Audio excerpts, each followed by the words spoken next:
به نام خالق هستی، کائنات هوای شما را دارد. فصل 4، بخش اول.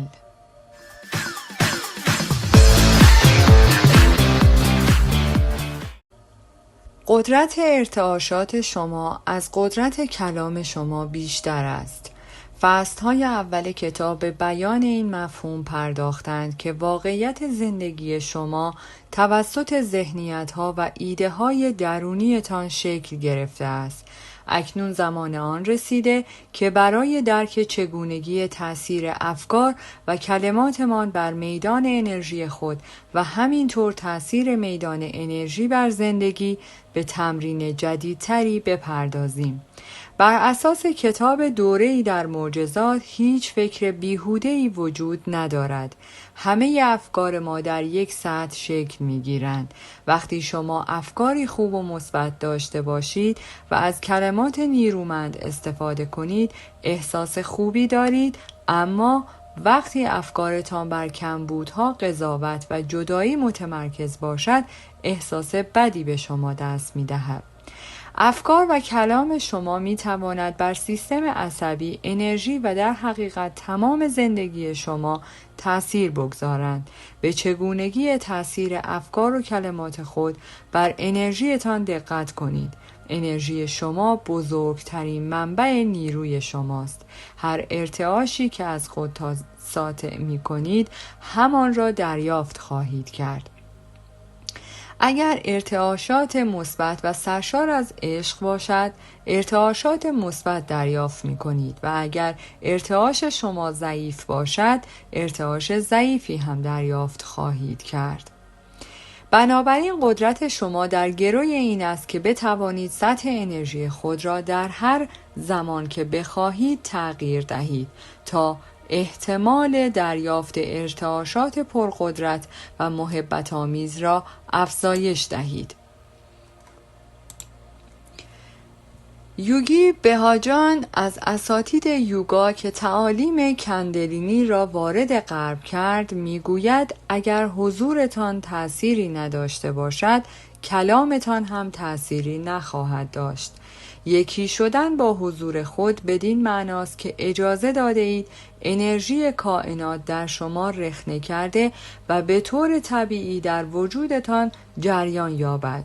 یعنی اینکه تمام باورهای محدود کننده و ناچیز را کنار زده اید و بار دیگر با افکار واژگان و احساساتی توأم با عشق همسو شده اید. هماهنگی با نیروی حضور به این معناست که شما اتصال بیشتری با کائنات برقرار خواهید کرد و این اتصال کارهای مثبتی برای شما انجام خواهد داد. از جمله عمیق‌تر ساختن روابط، دریافت حمایت و پشتیبانی هماهنگ از طرف کائنات، دسترسی آسان به منبع الهام خود و احساس امنیت به هنگام شک و تردید. طی سالها سخنرانی برای مردم لحظه‌های بی‌نظیری از هماهنگی با قدرت درون را تجربه کردم، اما یکی از سخنرانی‌هایم معجزه قدرت درون را به طور ویژه به من نشان داد. قرار بود در هامبورگ آلمان سخنرانی کنم. بیشتر افراد حاضر در سالن فقط به زبان آلبانی صحبت می‌کردند و 80% آنها گوشی داشتند تا از طریق آن بتوانند به طور همزمان ترجمه حرفهای مرا به آلمانی بشنوند. این اولین باری بود که من کار با مترجم را تجربه می‌کردم. لذا قبل از اینکه به روی صحنه بروم دعا و مدیتیشن انجام دادم.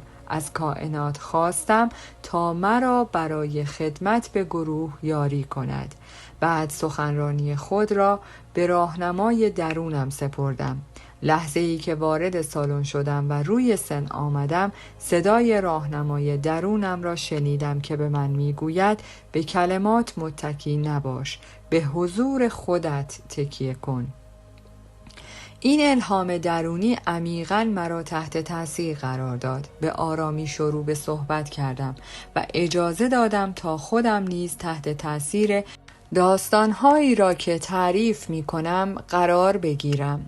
ایمان داشتم تا زمانی که خودم تحت تأثیر پیام خودم قرار بگیرم، حضار هم تحت تأثیر آن قرار خواهند گرفت. در میانه سخنرانی نگاهم به حضار و هدفون هایشان افتاد. رو به جمعیت گفتم از شما تقاضایی دارم، لطفاً هدفون هاتون رو بردارید و این بار صحبت های منو به جای کلمات از طریق انرژی دنبال کنید.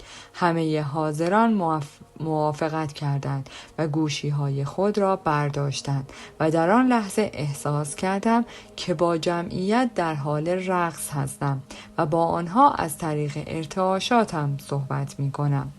ناگهان متوجه شدم عده‌ای از حاضران اشک می‌ریزند و در کیف‌های خود به دنبال دستمال می‌گردند.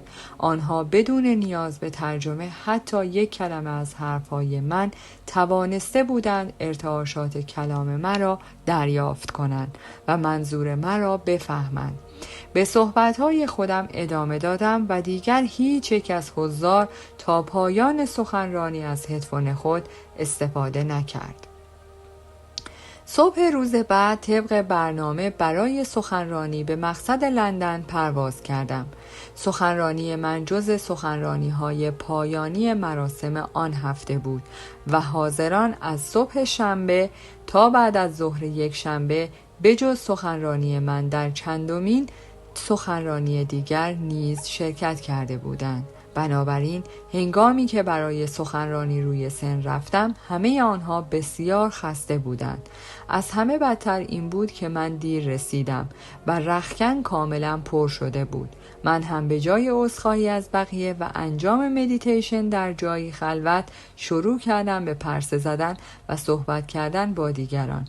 اجازه دادم تا سخنرانهای دیگر ذهن مرا با حرفهای خود منحرف کنند. ناگهان در این حین از من دعوت شد تا به روی سن بروم و مقابل گروه خسته‌ای که برای رفتن به خانه لحظه شماری می کردن سخنرانی کنم. از آنجا که انرژی خود را برای رفتن روی صحنه احیا نکرده بودم و انرژی پایین جمعیت نیز انرژی مرا کاهش داده بود، سخنرانی بسیار دلسرد کننده ای از خود اراده دادم. نه اینکه نکاتی را که باید میگفتم نگفتم، نه، این کار را انجام دادم. مسئله این بود که نتوانستم به انرژی کائنات متصل شوم. آنچه یوگی بهاجان گفته بود را به خاطر بیاورید. اگر حضور شما تأثیری نداشته باشد، کلامتان هم تأثیری نخواهد داشت. آن روز با خود و مخاطبانم عهد بستم که دیگر هرگز بدون اتصال به نیروی وجودم پا روی صحنه نگذارم. درسی از کائنات: وقتی حضور حقیقی کسی روی شما تأثیر بگذارد، شما نیز به یاد حضور حقیقی خود میافتید. برای اطمینان از اینکه در تمام بخش‌های زندگیم حضوری اثرگذار داشتم، تمرین زیبایی انجام می‌دهم که در واقع همان تمرین همسو شدن با عشق است. این تمرین بدین صورت عمل می‌کند: گام اول، از سر راه کنار بروید. بزرگترین مانع برای حضور عشق حضور ترس است. وقتی که افکار ترسناک به سراغ ما می آیند، ما گرفتار حقارت شده و اتصالمان به نیروی درون را از دست می دهیم. افکار من اغلب ذهن مرا به خود درگیر می کند و ترس ذهنم را آشفته می سازد. برای کوچکترین موضوعات دلشوره می گیرم. مثلا برای یک پرواز از پیش تعیین شده که هر ماه انجام می گیرد دچار تشویش و اضطراب می شوم. و یا از این می ترسم که در ارسال ایمیل ها مشکلی به وجود آمده باشد. وقتی این اتفاق ها می افتد من باید چه کار کنم؟ من افکار آشفته خودم را به عنوان موانع حضور عشق شناسایی می کنم. سپس به حضور آنها اغراق کرده و به خاطر می آورم که آنها مانع اصلی اتصال من به کائنات هستند و در نهایت از سر راه آنها کنار می روم. من از طریق دعا اجازه می دهم تا انرژی کائنات افکارم را از حقارت و تردید به سمت عشق هدایت کند دعای من این است: من عقب می روم و اجازه می دهم تا کائنات راه را به من نشان دهد. این دعا خیلی زود مرا از بند افکار بیهوده رها کرده و بار دیگر قدرت را در وجودم زنده می سازد. من در طول روز بارها این دعا را تکرار می کنم تا به طور مداوم با عشق کائنات در تماس باشم. هرگاه ترس ذهن شما را درگیر کرد، از این دعا استفاده کنید. گام دوم، یک بار دیگر انرژی خود را با مدیتیشن بسنجید. من برای بهبود ارتباطم با کائنات و هماهنگ کردن انرژیم با آن هر روز مدیتیشن انجام می دهم. در طول مدیتیشن ما حمایت همزمان کائنات و ارتباطمان با آن را فعال می کنیم. در مدیتیشن شک، نقاط ضعف و ترس‌های ما از بین می‌روند تا ما بتوانیم بار دیگر به منبع عشق متصل شویم. هنگامی که در سکوتی عمیق به انجام مدیتیشن مشغول هستم، احساس می‌کنم سطح انرژیم تغییر کرده و انرژیم بار دیگر توسط کائنات احیا می‌شود. وقتی شما انرژی خود را به این صورت ارزیابی می‌کنید، در واقع مانند نوازنده‌ای هستید که ساز خودش را کوک می‌کند. وقتی ما با انرژی کائنات هماهنگ و مرتبط هستیم، از هماهنگی و حمایت‌های موجود در اطرافمان نیز مطلع می‌شویم. یک بار در تورنتو پیش از آن که برای سخنرانی روی صحنه بروم، به مدت 15 دقیقه مدیتیشن انجام دادم. در سکوت مشغول انجام مدیتیشن بودم که احساس کردم بدنم گزگز می کند و انرژیم تغییر پیدا کرده است.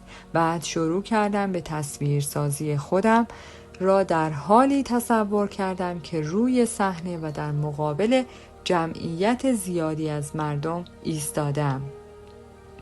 جثه ظریفم در میان بالهایی از جنس بال فرشته دیدم. طول هر یک از بالها به چیزی حدود 15 متر می رسید، طوری که تمام سن را کاملا پوشانده بودند. از دیدن این تصویر اشک در چشمانم جمع شد. کمی که گذشت برای سخنرانی به روی صحنه رفتم. بالها نیز همراه من وارد سالن شدند. احساسی که روی سن داشتم دقیقاً مشابه احساسی بود که حین مدیتیشن داشتم. در کنار آن جمعیت لحظات شگفت‌انگیزی را تجربه کردم. من با نشان دادن حضور پرقدرتم روی صحنه آنها را نیز نسبت به حضور خودشان آگاه کردم. بعد در طول مراسم امضای کتاب خانمی به سمت من آمد و گفت: گبی، حرفات واقعا تاثیرگذار بود. در طول سخنرانی احساس کردم بالهایی داری که سرتاسر صحنه رو پوشوندن و من در پاسخ لبخند زدم و گفتم: درسته، همینطوره. تصاویری که حین مدیتیشن دریافت می کنیم عظمت خود واقعی من را به ما یادآوری می کند. از تمرین مدیتیشن برای هماهنگی با حضور خود و نیز به ثمر رساندن بزرگترین منبع قدرت خود استفاده کنید. همچنین برای شنیدن فایل صوتی این مدیتیشن می توانید به سایت gabbybrainstein.com اونیورس مراجعه کنید. من سالها مدیتیشن کندالینی را هم تعلیم داده و هم تعلیم دادم. مدیتیشن های کندالینی بسیار قدرتمند هستند، چرا که به سرعت شما را به انرژی کائنات پیوند می دهند. مدیتیشن ساده اما پرکاربردی تحت عنوان کرتان کریا وجود دارد که می تواند مسیر ذهن شما را از شک و ترس منحرف ساخته و موجب اتصال مجددتان به منبع عشق شود. در زبان سانسکریت کرتان به معنای آواز و کریا مجموعه‌ای خاص از حرکات دست است. مجموعه کریا به گونه‌ای طراحی شده است که بدن، ذهن و احساسات شما را جهت تقویت حضورتان و نیز مسیر ساختن درمان با هم هماهنگ کند. کرتانکریا مانترا و حرکات دست را با هم ترکیب می کند تا شما را به وجد آورده و دوباره به انرژی بی‌نظیر کائنات متصل کند. به طول تمرین این مدیتیشن شما مانترای ساتنام را می خوانید که به این معناست حقیقت شناخته شده یا حقیقت نام شماست. مودراس یا موقعیت انگشتان در این کریا بسیار مهم است. نحوه انجام کرتانکریا به این صورت است: به راحتی روی یک صندلی و یا به حالت 4 زانو روی زمین بنشینید. شانه‌های خود را عقب داده و گردنتان را صاف کنید. بدن خود را صاف نگه دارید تا بتوانید جریان عشق را دریافت کنید، در حالی که انگشت شست خود را به ترتیب به انگشت اشاره، انگشت وسط، انگشت حلقه و انگشت کوچک خود میزنید. مانترای ساتاناما را هم تکرار کنید. در حین خواندن مانترا تصور کنید آوای آن از نوک سرتان وارد شده و درست از وسط پیشانیتان محل چشم سوم خارج می شود. به مدت 2 دقیقه مانترا را با صدای طبیعی خود بخوانید. در 2 دقیقه دوم آن را با صدای آرامتری زمزمه کنید و در 4 دقیقه بعدی مانترا را با صدای بسیار آرام برای خودتان تکرار کنید.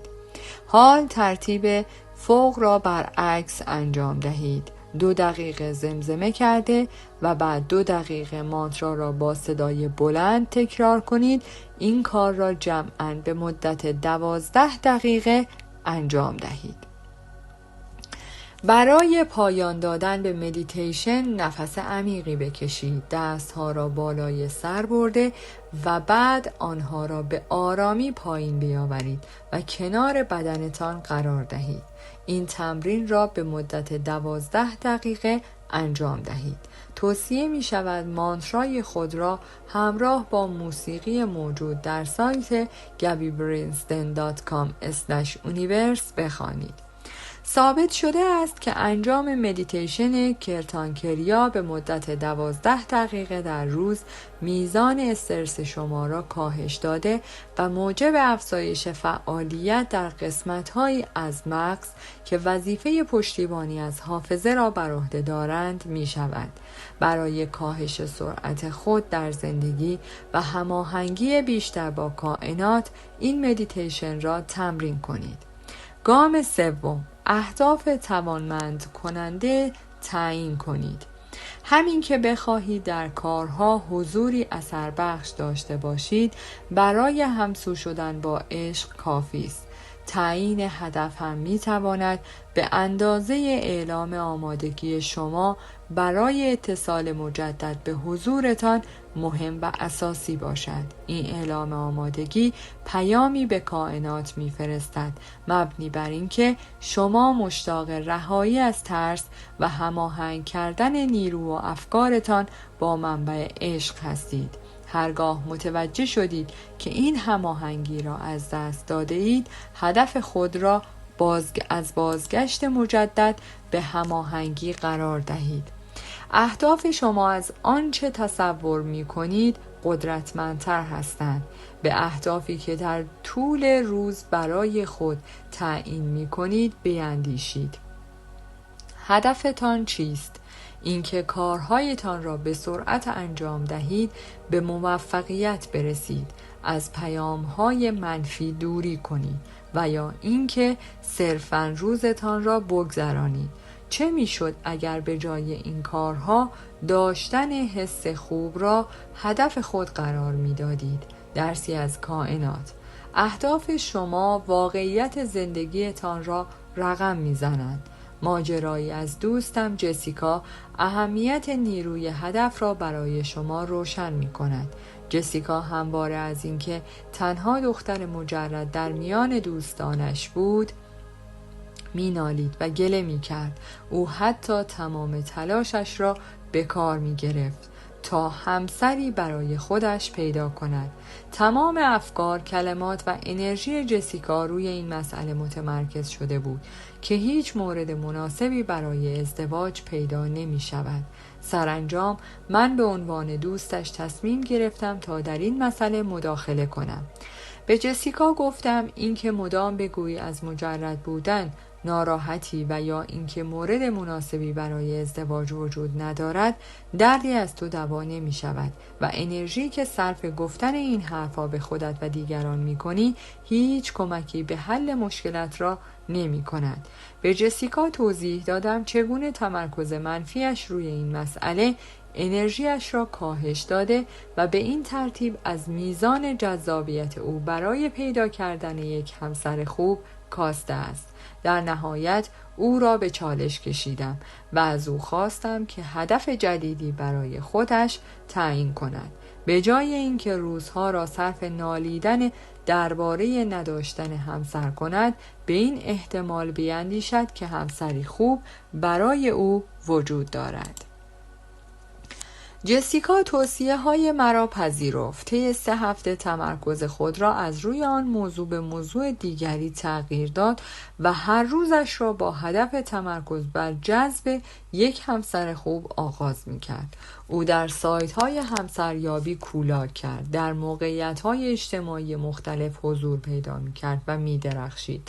نحوه حرف زدنش را درباره ازدواج تغییر داد. به جای نالیدن و شکایت کردن درباره ازدواج شروع کرد به گفتن جملاتی از این قبیل: من شریک زندگیم را تصور می کنم و خودم را برای ورود او به زندگیم آماده می سازم. اهداف و کلامش او را قدرتمند ساخته بودند تا اینکه نهایتاً در عرض 1 ماه او 2 بار سر قراری فوق‌العاده رفت و پس از 4 ماه بالاخره یک رابطه جدی را آغاز کرد.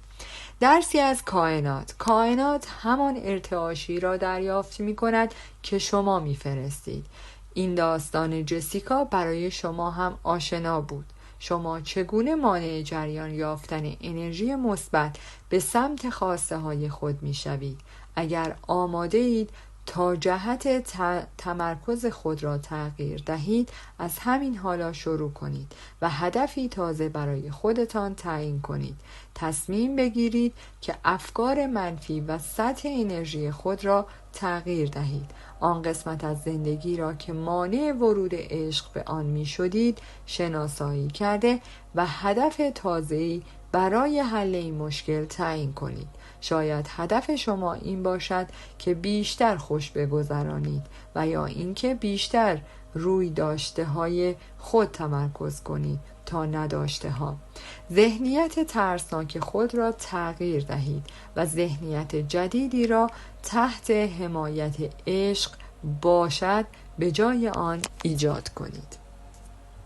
هدف جدید خود را تعیین کرده و آن را روی کاغذ بنویسید. اکنون که هدفی روشن و تازه را تعیین کرده اید، مدام آن را در طول روز با صدای بلند تکرار کنید. صبح که از خواب بیدار می شوید، هدف خود را با ایمان راسخ تعیین کنید. هرگاه در طول روز دچار ترس شدید، یک بار دیگر هدفتان را تعیین و تجدید کنید. وقتی شما به اهداف مثبت خود متعهد بمانید، انرژی کائنات را نیز حامی و پشتیبان خود خواهید یافت. درسی از کائنات. اهداف شما هر کجا باشند، انرژی هم به همانجا جریان پیدا می کند. گام 4: قدرت شادی را درک کنید. اهداف قدرتمند کننده به ما شادی می بخشند و شادی کاتالیزور تمام خوبی های این جهان است. دوستم رابرت هولدن می گوید وقتی ما خوشحال باشیم، شانسمان را برای رسیدن به موفقیت افزایش داده ایم. من این گفته او را خیلی دوست دارم، اما بسیاری از افراد آگاهانه یا ناآگاهانه ترس را به عنوان تکیه‌گاه خود انتخاب کردند. گاهی اوقات ما در توجه دردهایمان و هدف دادن به آنها غرق می‌شویم یا این باور را برای خود به وجود می‌آوریم که یک زندگی خوب و ایدئال باید با تلاش و سختی همراه باشد. این باورهای محدود کننده می‌تواند پیامدهای مخربی در پی داشته باشد.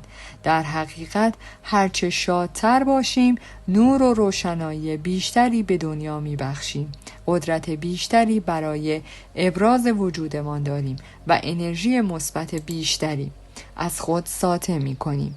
قدرتی که به دست می آوریم منبع انرژی مورد نیاز برای انجام کارهای مختلفی است که به نمایش گذاشتن حضور خود، خدمت به دیگران، دریافت الهام برای حل مشکلات مایوس کننده از طریق راه حل‌های خلاقانه و نشان دادن بخشش و بلند نظری به هنگام نیاز از جمله این کارها هستند. حتی وجود شادی در یک فرد می تواند بر یک اجتماع محلی یا چشمانداز جهانی تأثیر مثبتی بگذارد. نیروی صلح، عشق و شادی می تواند به تنهایی دنیایی را متحول کند. یوگی ماهاراشی ماهاش آموزگاری معنوی بود که طی دهه 50 میلادی جنبش مدیتیشن متعالی را در هند پایه‌گذاری کرد و سپس آن را به غرب برد. او پیش بینی کرد که اگر 1% از جمعیت جهان مدیتیشن انجام دهند، پیوستگی و انسجام حاصل از این کار آنها می تواند سطح کیفی حیات باقی جمعیت جهان را بهبود ببخشد. او معتقد بود اتحاد، شادی، آرامش یک گروه می تواند صلح و اتحاد را برای باقی افراد جامعه نیز به ارمغان بیاورد. بر اساس نظریه ماهاراشی، هنگامی که گروه‌های مختلفی از مردم با هدف ایجاد صلح و آرامش در کنار یکدیگر مدیتیشن انجام می‌دهند، امواج آلفای مغز آنها با هم هماهنگ و یکی می شود. پیوند امواج مغزی آنها با یکدیگر موجب می شود تا افرادی که در حال مدیتیشن نیستند همان حس و حال را در ضمیر ناخودآگاه خود دریافت کنند. بر اساس مطلبی که در سال 1976 به چاپ رسید، ثابت شد که پیشگویی ماهاراشی کاملا درست بوده است. در این راستا گروهی راهب به منطقه‌ای با آمار جرم و جنایت بالا فرستاده شدند.